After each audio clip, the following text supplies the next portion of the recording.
আমাদের আব্বা আম্মা ছিলেন জান্নাতের মধ্যে। আর যদি আমরা জান্নাতের ওয়ারিস হইতে চাই, আমাদের আব্বা আম্মা ইন্তেকাল করলে, দুনিয়া থেকে চলে গেলে আব্বা আম্মার সম্পদ আমরা পাই কি পাই না? জমিন হোক, বাড়ি হোক, ঘর হোক, ওয়ারিস সূত্রে আমরা পাই কি পাই না? যদি আমাদের আব্বা আম্মা জান্নাতে বসবাস করেন, জান্নাতি হয়ে থাকেন, তাহলে আমরা ওই জান্নাতের ওয়ারিস হইতে চাই কি চাই না? আর এই জান্নাতের ওয়ারিস হইলে আল্লাহ রাব্বুল আলামিন বলেন, ওই জান্নাতের যারা ওয়ারিস হবে তারা চিরজীবন জান্নাতের মধ্যে বসবাস করবে বলে সুবহানাল্লাহ। এই জান্নাতের ওয়ারিস হইতে হইলেন সূরা মুমিনুনের 18 পারা সূরা মুমিনুনের 2 নম্বর আয়াতের মধ্যে আল্লাহ বলেন, এই জান্নাতে যারা হবে, মুমিন ইমানদার যারা হবে, তাদের 1 নম্বর বৈশিষ্ট্য হচ্ছে আল্লাযীনা হুম ফি সালাতিহিম খাশিউন। জবান খুলে বলে আল্লাহু আকবার। যারা তাদের সালাতের প্রতি বিনয়ী, একেবারে বিনয়ী, নম্র, ভদ্র। কেমন? নামাজের মধ্যে দাঁড়াইলে তারা এ পাশ চায় না, ও পাশ চায় না। হাদিস শরীফের মধ্যে আসছে, ইন্না রাসূলুল্লাহি সাল্লাল্লাহু আলাইহি ওয়াসাল্লাম কানা ইযা সাল্লাম রাফা বাসারাহা ইলা সামাই ফানাজালাত। যখন আল্লাহর হাবিব সাল্লাল্লাহু আলাইহি ওয়াসাল্লাম নামাজের মধ্যে ছিলেন, হঠাৎ করে আসমানের দিকে যখন নজর গেল, ফানাজালাত, তখন এই আয়াত নাজিল হইল, আল্লাযীনা হুম ফি সালাতিহিম খাশিউন। যারা ঈমানদার মুমিনের বৈশিষ্ট্য 1 নাম্বার হবে, সে নামাজের মধ্যে হবে বিনয়ী এবং নম্র। বলি সুবহানাল্লাহ। কেমন বিনয়ী নম্র? এই আয়াত নাজিল হওয়ার পরে আল্লাহর হাবিব নামাজ অবস্থায় আকাশের দিকে, আসমানের দিকে তাকানো একেবারে চিরতরে বন্ধ হয়ে গেল। সাহাবায়ে কেরাম পর্যন্ত উপর দিকে আর তাকান না। আর আমরা আল্লাহর রহমতের নামাজে দাঁড়াইয়া হঠাৎ করে কারেন্ট চলে গেলে উপর দিকে তাকায় কই, হ্যাঁ আও। এরকম লোক আছে না নাই? কথা কোন আছে না নাই? আমি এরকম পাইছি অনেক মুসল্লি। আমার এক মুসল্লি ছিল আমার জীবনের প্রথম দিকের মুসল্লি, মানে আমার জীবনের প্রথম ইমামতি 2011 সালে। ওই মুসল্লি নামাজের সেজদার মধ্যে দাঁড়িয়ে যদি কারেন্ট চলে যায়, উনি হারিকেন বাড়ায়, আবার কারেন্ট এলে সেজদার মধ্যে যে হারিকেন কমায়। এরকম মুসল্লি লক্ষ্মীপুর নাই। কথা বলেন ঠিক কি না? এরকম মুসল্লি পাইছি নামাজের মধ্যে দাঁড়াইয়া নাকের ময়লা বাইর করে এটা গোল করে চায়, যেটা ভালো করে গোল হয়েছে কিনা মার্বেলের মতো। কথা বলেন ঠিক কি না? এটা কি নামাজের প্রতি বিনয়ী হয়? নামাজের প্রতি খাশিউ নয়, খুশু এবং খুশু হয় না। না না, নামাজের মধ্যে যদি আপনি গাও শরীর চুলকান, নাকের ময়লা পরিষ্কার করেন, এদিক সেদিক তাকান, তাহলে ফিকহি কিতাবের মধ্যে আসছে, মাসালা হচ্ছে আমলে কাসির হওয়ার কারণে আপনার নামাজ ভঙ্গ হয়ে যাবে, আপনার নামাজের রহমত বরকত সব নষ্ট হয়ে যাবে। এই কাজ করা যাবে? করা যাবে? নজর থাকবে কোথায়? সিজদার দিকে। কোথায় থাকবে? ও ইমানদার মুসলমান, বিগত জীবনে কি গুনাহ করেছেন, সেই জন্য আজকের এই মাহফিল থেকে তওবা করেন, একেবারে পরিপাটি হয়ে যান, পরিপক্ক হয়ে যান। বাকি জীবনে আর নামাজ ছাড়বো না। নামাজ হচ্ছে এমন এক ইবাদত, সমস্ত ইবাদতের মাথা হচ্ছে, রাস হচ্ছে মাথা নামাজ। বলি সুবহানাল্লাহ। সমস্ত ইবাদতের মাথা হচ্ছে নামাজ।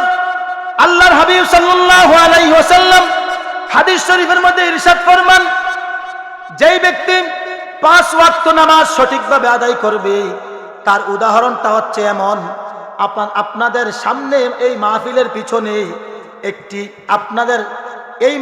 পিছনে একটি নদী আছে না নাই? এই নদীর নাম কি? কথা বলেন, নাম কি?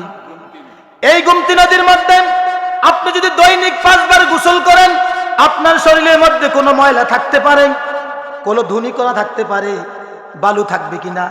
থাকবে না।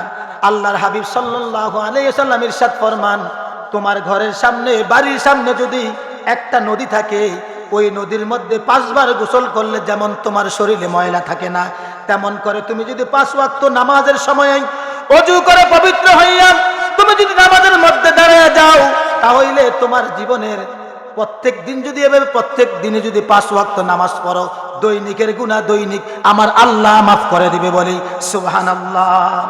আপনি প্রতিদিন যদি এভাবে ওযু করে নামাজ পড়েন, আপনার শরীরে কোনো গুনাহ থাকবে না। এখন কি আমাদের শরীরে গুনাহ রাখবো না ঝেড়ে ফেলে দিব? কথা বলেন, আমাদের শরীরে গুনাহ রাখবো না ফেলে দিব? তাহলে নামাজ পড়ে ফেলে দিব নাকি নামাজ না পড়ে? তাহলে বুঝা গেল নামাজ পড়তে হবে। আল্লাহর হাবিব নামাজ পড়ছে না? কথা বলেন, পড়ছেনি?